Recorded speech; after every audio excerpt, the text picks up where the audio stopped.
we celebrate Veterans Day on the anniversary of the armistice that ended World War I.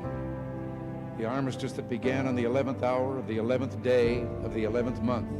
The timing of this holiday is quite deliberate in terms of historical fact. But somehow it always seems quite fitting to me that this day comes deep in autumn, when the colors are muted and the days seem to invite contemplation.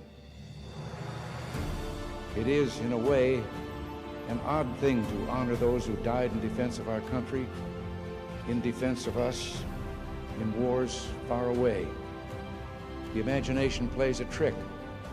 We see these soldiers in our mind as old and wise, but most of them were boys when they died, and they gave up two lives, the one they were living and the one they would have lived. When they died, they gave up their chance to be husbands and fathers and grandfathers. They gave up their chance to be revered old men. They gave up everything for our country, for us. And all we can do is remember. I will not fail thee, nor forsake thee. In memory of those who gave the last full measure of devotion, may our efforts to achieve lasting peace gain strength. Let us make a vow to our dead. Let us show them by our actions that we understand what they died for.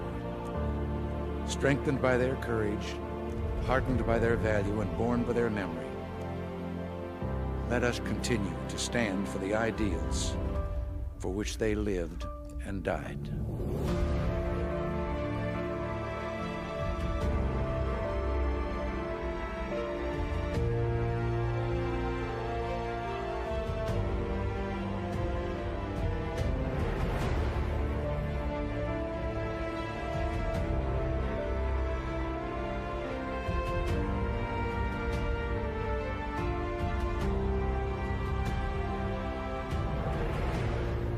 In the long history of the world, only a few generations have been granted the role of defending freedom in its hour of maximum danger.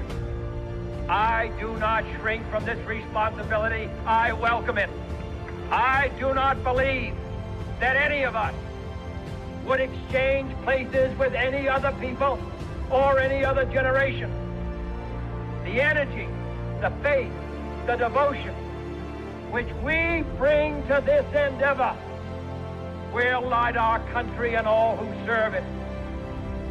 We shall pay any price, bear any burden, meet any hardship, support any friend, oppose any foe to assure the survival and the success of liberty.